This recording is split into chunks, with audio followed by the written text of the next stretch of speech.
સમાચારમાં આગળ વધીએ સમાચાર જૂનાગઢમાંથી મળી રહ્યા છે કે જ્યાં ભેસાણ તાલુકામાં દૂષિત પાણીની ફરિયાદ ઉઠી છે। સંપૂર્ણ વિગતે વાત કરવી છે કે જ્યાં ભેસાણ તાલુકાના કરિયા ગામે દૂષિત પાણીની ફરિયાદ ઉઠી છે। દૂષિત પાણીનો વિડીયો સોશિયલ મીડિયા પર વાયરલ થયો છે। લોકોના ઘરોમાં પીવાનું પાણી પણ દૂષિત હોવાનો આરોપ લાગ્યો છે। આપણે દ્રશ્યો પણ બતાવી રહ્યા છે કે જ્યાં કેટલું દૂષિત પાણી આવી રહ્યું છે અને જેના કારણે લોકોમાં રોગચાળો ફેલાવાનો પણ ભય સતાવી રહ્યો છે। લોકોના ઘરોમાં જે પીવાનું પાણી છે એ પણ દૂષિત આવી રહ્યું હોવાનો આરોપ અહીંયા થઈ રહ્યો છે। ત્યારે દૂષિત પાણીનો વિડીયો સોશિયલ મીડિયા પર વાયરલ થયો છે।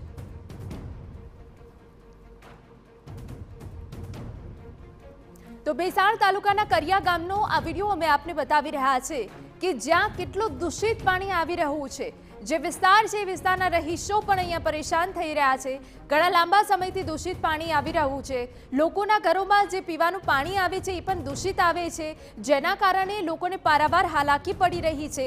પીવાનું પાણી પણ નથી મળી રહ્યું। ત્યારે અમારા સંવાદદાતા વિજયસિંહ વધુ વિગતે વાત કરવા જોડાયા છે। વિજયસિંહ, કેટલા સમયથી લોકોના ઘરોમાં આ પ્રકારનું દૂષિત પાણી આવી રહ્યું છે? લોકો દ્વારા શું કોઈ રજૂઆત કરાઈ છે કે કેમ?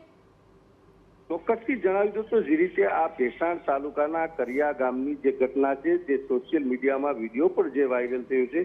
બીજી તરફ હાલમાં જ્યારે ઉનાળાની સિઝન ચાલી રહી છે, આ ધગધગતા તાપમાનમાં પણ લોકોને પાણીની પીવાની ખાસી જરૂર પડતી હોય છે, ત્યારે આવું દૂષિત પાણીનો જે વિડીયો જે સામે આવ્યો છે તેમાં સ્પષ્ટપણે દેખાઈ આવે છે કે ગ્રામ પંચાયત અને જે રીતે તંત્રની ઘોર બેદરકારી હોય તેવું લાગી રહ્યું છે। સ્થાનિક એક આગેવાન દ્વારા આ જે વિડીયો છે તે લોકોના જે ઘરમાં જે કરિયા ગામના એક નાગરિકના ઘરમાં જે પાણી દૂષિત જે આવે છે તે બિલકુલ ખરાબ પાણી આવે છે, તે લોકોને પીવાના પાણીની હાલાકી પડી રહી છે।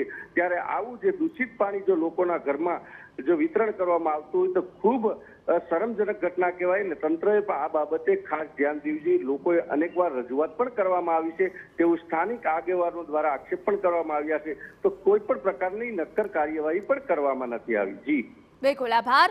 તો સોશિયલ મીડિયા પર જે વિડીયો વાયરલ થયો છે તેને લઈને હવે કાર્યવાહી કરવામાં આવે, લોકોને ચોખ્ખું પીવાનું પાણી આપવામાં આવે તે જરૂરી બન્યું છે।